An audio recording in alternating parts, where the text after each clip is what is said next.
We're doing something a little different today. Usually we take a broad topic and, drill down. Right.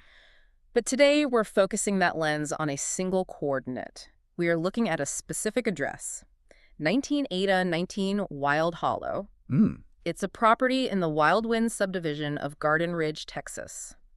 And the reason is that the sources we have, the listing data, community reports, the architecture, they tell a much bigger story. It's a case study, essentially. When you look at the raw data of this property, you start to see a specific philosophy of living. We aren't just talking about a house. No. We're talking about land, privacy, and the economics of estate living versus just suburban living. Right. So let's get the baseline established for you. We're looking at a list price of $1,249,000. Mm. For that, the configuration is substantial. It's 4 bedrooms, 5 full baths, plus a half bath. So 5.5 total. Exactly. It's approximately 4,200 square feet of conditioned space, and it's all sitting on a 0.8-acre corner lot built in 2006. And we should frame the geography right away. Garden Ridge is often misunderstood. People just lump it in as another suburb north of San Antonio, but it functions very differently. How so? It's in Comal County, about 12 miles south of New Braunfels. The key distinction is density. Garden Ridge doesn't want to be a typical city. It really wants to be a collection of estates. That brings up one of the first things that jumped out at me. In October 2025, so just recently, Garden Ridge got this certified bronze scenic city designation. Right. And usually I'm a bit skeptical of awards like that. Is it just a marketing slogan? Or does it actually mean something for the homeowner? In this case, it's a material factor. Yeah. Absolutely. That scenic city certification, it's not just about, planting flowers at the welcome sign. Okay. It means the municipality has actual codified standards for visual appeal. They have strict ordinances on lighting, landscaping, and most importantly, on density. They prioritize canopy cover over concrete. So you're buying a certain standard. You are. When you buy into a neighborhood like Wild Wind, you're effectively buying insurance that your view isn't going to be destroyed by some high-density commercial zoning next door. It preserves the asset of the view then. Precisely. Their whole motto is naturally home. And that is not accidental. It is a land-oriented environment. You aren't seeing rooftops touching. You are seeing trees. Let's talk about the structure itself in that environment. 19819 Wild Hollow, the build date is 2006. In real estate, sometimes older can imply dated, but from the notes here, 2006 seems to represent a specific tier of quality. Well, you have to look at the macroeconomic timeline. 2006 was pre-recession. Right. In the custom home market, that era is often associated with a higher density of materials. This was before builders started value engineering every last stud to save costs. So when you look at a custom Texas Hill Country design from that period, you're typically seeing heavy stucco, authentic stonework, and a structural integrity that's just much more expensive to replicate today. It has that grounded look. It's not a lightweight box. Correct. It features a 3-car attached garage. It's a 2-story layout, but the massing of the home is spread out. It feels substantial. And we need to discuss the siting, specifically the fact that it's on a corner lot. See, this is where I usually hesitate. Conventional wisdom often says to avoid the corner lot. Traffic on 2 sides, more sidewalk to maintain, less privacy. And in some places, that's true. So why is it treated as a premium feature here? Context is everything. In a high-density subdivision with, say, 60-foot wide lots, yes, avoid the corner, you're completely exposed. Right. But in Wild Wind, on 0.80 acres, the entire math changes. A corner lot here means you have significantly less direct neighbor interaction. You have one side neighbor, the other side is just a street setback, likely lined with those mature oaks. So it creates a buffer? It creates a visual expansion. You aren't sandwiched between 2 other structures. Your entire visual field is wider. And because the lot is nearly an acre, the house itself is set back far enough that road noise is negligible. The corner goes from a liability to a privacy asset.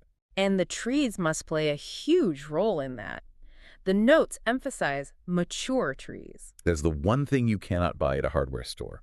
If you buy new construction that's been clear-cut, you are waiting 20 years for shade. Good point. Here, the canopy is already established. That does 2 things. Provides immediate privacy, and it physically lowers the temperature of the property. The heat island effect is real, and a mature oak canopy mitigates that significantly in a Texas summer. Let's move inside. 4,200 square feet is a lot of space. How does that translate to, actual living? It translates to zoning. When you get above 4,000 square feet, you stop having multi-purpose rooms and start having truly dedicated spaces. This layout is designed for what we might call an executive lifestyle. It separates the public areas from the private quarters. I noticed the flooring kind of reflects that separation.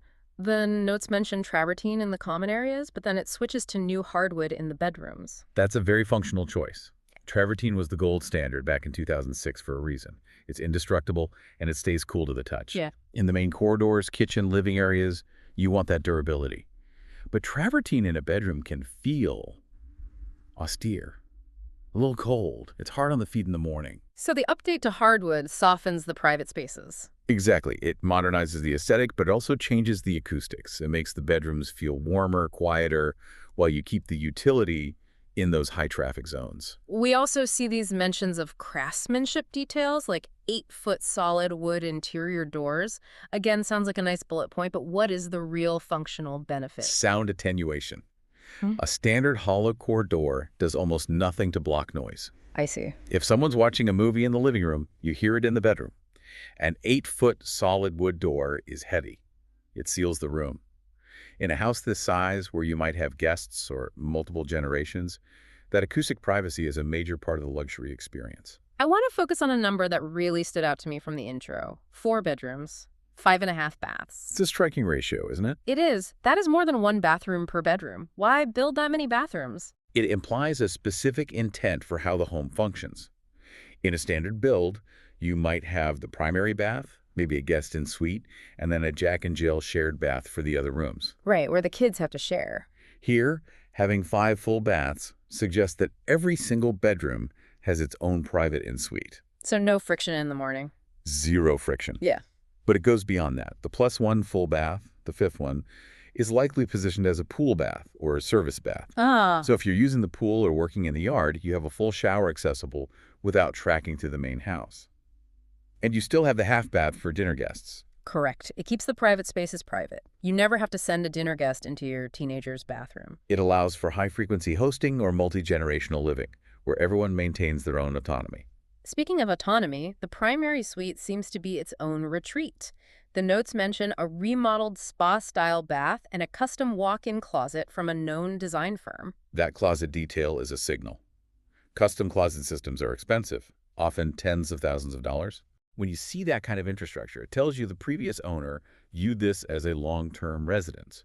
They were investing in the living experience, not just cosmetic resale value. And anchoring the living spaces, we have multiple fireplaces. The notes specify both gas and wood-burning models. That's a rarity in modern construction. Most new homes will just have direct vent gas inserts because they're cheap to install. Much easier. Much easier. But to have a functioning wood-burning fireplace requires a full masonry chimney and a significantly more complex build. It adds an element of authenticity. There's a tactile difference between flipping a switch and actually building a fire on a cold hill country evening. Let's step outside. Because for a lot of buyers looking in Garden Ridge, the house is important, but the land is really the driver. We have 0.80 acres here. Which is a massive differentiator. And it's not just grass. The details mention a custom swimming pool, a heated spa, and an outdoor entertaining space. It's an engineered outdoor environment. One detail I found interesting was the fencing. It specifies custom cast iron fencing. Why not just a classic wood privacy fence? Well, this goes back to that scenic city concept and the layout of Wild Wind. If you put up a 6-foot solid wood fence around nearly an acre, you'll feel like you're in a compound. You completely block the sightline. You lose the view of the trees. Exactly. Cast iron is visually permeable. It secures the perimeter. It keeps dogs in and deer out. But it allows your eye to travel past your property line. It bars the landscape from the surrounding area. And because of that corner lot positioning and the mature trees, you aren't just looking through the iron fence into a neighbor's kitchen. That is the key. In a denser neighborhood, iron fencing is a privacy nightmare. Here, because of the setbacks and the foliage, it gives you the best of both worlds, openness and seclusion. Let's talk market positioning. This is a significant purchase, $1.25 million. But if we break it down by square footage, we're looking at roughly $297 per square foot. Which, from an analytical standpoint, is probably the most compelling number on the sheet. Why is that? Because of replacement cost. If you were to try and build this exact home today, custom layout, heavy stone, 5.5 baths, custom pool, on a lot this size, You're not doing it for $297 a foot. Not a chance. You're likely looking at $350, $400, or even more. So you are buying the asset for less than the cost of new construction. You're buying the depreciation of the structure, but the appreciation of land and the bones. There is also the HOA factor. The fee is listed at about $134 a month. Which is incredibly lean for a gated community. That's what I thought. I've seen HOA fees in comparable neighborhoods that are triple that. Usually those high fees mean you're paying for lifestyle infrastructure, a clubhouse, a golf course, a manned guard gate. In Wild Wind, the model is different. You are paying for the gate and the roads. You aren't subsidizing a golf course you might not play. The money stays in your pocket or goes into your own property. Correct. It's custom estate living without the country club overhead. It appeals to a buyer who wants privacy, not necessarily organized community events. And what about the broader market context being in Comal County? The tax environment is always a big discussion. But really, the biggest driver for long-term value here is often the school district. Comal ISD. Yes. For families, that school alignment is a primary filter. Comal ISD really drives demand in this corridor. Even if a buyer doesn't have school-aged children, buying into a strong district is a defensive move for resale value. It expands your pool of future buyers. Always. So putting this all together, we've analyzed the stone, the bathroom mat, the trees, the dollars. If you're standing in the driveway of 1980-19 Wild Hollow, what are you actually looking at? What's the identity of this home? You're looking at a solution to what I call the privacy paradox. What do you mean by that?